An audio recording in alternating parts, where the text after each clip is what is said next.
भक्तों, यदि आप मध्य प्रदेश की तीर्थ नगरी उज्जैन में पूर्णशल्या शिप्रा तट के निकट स्थित 6वीं शताब्दी ईसा पूर्व में निर्मित 12 ज्योतिर्लिंगों में से एक बाबा महाकालेश्वर मंदिर के दर्शन करने जा रहे हैं, तो बाबा महाकालेश्वर मंदिर के विषय में 10 आवश्यक बातें अवश्य जान लें, ताकि जब आप वहाँ पे जाएं तो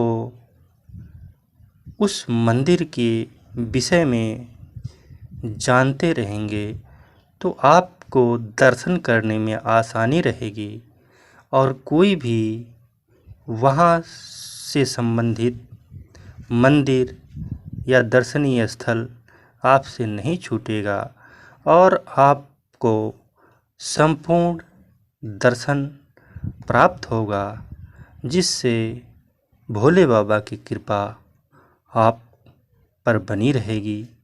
तो भक्तों, बिना देर किए हुए मैं आपको महाकालेश्वर मंदिर से जुड़ी हुई 10 बहुत ही महत्वपूर्ण जानकारियाँ आपको बताने जा रहा हूँ। नंबर 1, भस्म आरती। कालों के काल महाकाल यहाँ पे प्रतिदिन सुबह भस्म आरती होती है। इस आरती की खासियत यह है कि इसमें ताजा मुर्दे की भस्म से भगवान महाकाल का श्रृंगार किया जाता है। इस आरती में शामिल होने के लिए पहले से बुकिंग की जाती है।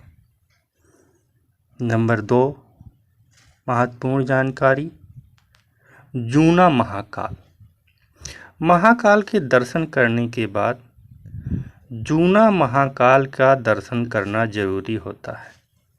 यह जूना महाकाल महाकाल प्रांगण में स्थित है। तीसरी जानकारी, 3 महाकाल विराजमान हैं उज्जैन में। उज्जैन नगरी में 3 महाकाल विराजमान हैं। उज्जैन में 3.5 काल विराजमान हैं: महाकाल, काल भैरव, गढ़ कालिका और अर्धकाल भैरव। कौन कौन विराजमान है? महाकाल, काल भैरव, गढ़ कालिका और अर्धकाल भैरव।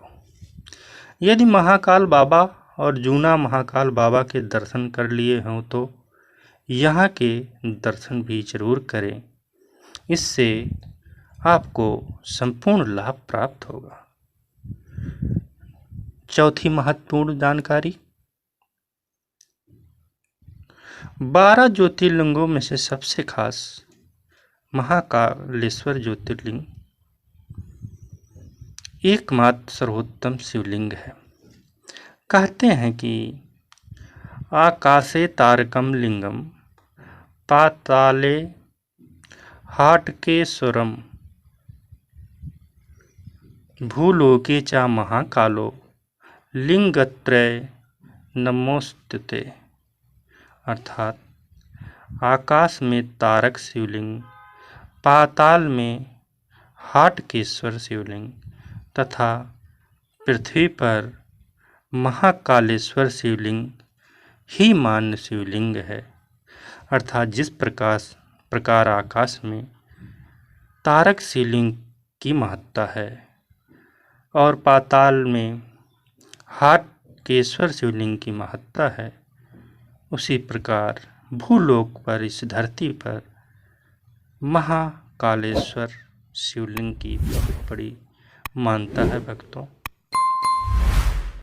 5वीं महत्वपूर्ण जानकारी जो आपको जानना जरूरी है, महाकालेश्वर ज्योतिर्लिंग के 3 भाग हैं। वर्तमान में जो महाकालेश्वर ज्योतिर्लिंग है वह 3 खंडों में विभाजित है। निचले खंड में महाकालेश्वर, मध्य खंड में ओंकारेश्वर तथा ऊपरी खंड में श्री नागचंद्रेश्वर मंदिर स्थित है। एक बार फिर सुनिए। निचले खंड में महाकालेश्वर, मध्य खंड में ओमकारेश्वर और ऊपरी खंड में श्री नागचंद्रेश्वर मंदिर स्थित। नागचंद्रेश्वर शिवलिंग के दर्शन वर्ष में एक बार नाग पंचमी के दिन ही किए जाते हैं। छठी महत्वपूर्ण जानकारी, गर्भगृह का दृश्य। गर्भगृह में विराजित भगवान महाकालेश्वर का विशाल दक्षिण मुखी शिवलिंग है। इसी के साथ ही गर्भगृह में माता पार्वती, भगवान गणेश व कार्तिकेय की मोहक प्रतिमाएं। गर्भगृह में नंदी दीप स्थापित है जो सदैव प्रज्वलित रहता है। भक्तों, ये सदैव जलता रहता है। गर्भगृह के सामने विशाल कक्ष में नंदी की प्रतिमा भी स्थित है। सातवीं महत्वपूर्ण जानकारी, उज्जैन का एक ही राजा है और वह है महाकाल बाबा। विक्रमादित्य के शासन के बाद से यहाँ कोई भी राजा रात में नहीं रुक सकता। जिसने भी यह दुस्साहस किया वह संकटों से घिरकर मारा गया। यदि आप मंत्री या राजा हैं तो यहाँ रात ना रुके। वर्तमान में भी कोई भी राजा या मुख्यमंत्री, प्रधानमंत्री यहाँ रात नहीं रुक सकता। आठवीं महत्वपूर्ण जानकारी, उज्जैन के राजा महाकाल बाबा श्रावण मास में प्रतिदिन सोमवार नगर भ्रमण करते हैं और अपनी प्रजा को देखते हैं। महाकाल की सवारी में किसी भी प्रकार का नशा करके शामिल नहीं होते हैं। महाशिवरात्रि के दिन समूचा शहर शिवमय हो जाता है। चारों ओर बस शिव जी का ही गुंजन सुनाई देता है। सारा शहर बाराती बन शिव विवाह में शामिल होता। भक्तों, महाकालेश्वर मंदिर से जुड़ी नवी महत्वपूर्ण जानकारी। काल के दो अर्थ होते हैं, एक समय होता है और दूसरा मृत्यु। एक समय होता है और दूसरा मृत्यु। महाकाल को महाकाल इसलिए कहा जाता है कि प्राचीन समय में यहीं से संपूर्ण विश्व का मानक समय निर्धारित होता था। इसलिए इस ज्योतिर्लिंग का नाम महाकालेश्वर रखा गया। हालांकि महाकाल कहने का संबंध पौराणिक मान्यता से भी जुड़ा हुआ। 10वीं महत्वपूर्ण जानकारी, भक्तों, पौराणिक कथा के अनुसार इस शिवलिंग की स्थापना राजा चंद्रसेन और गोप बालक रूप की कथा से जुड़ी है।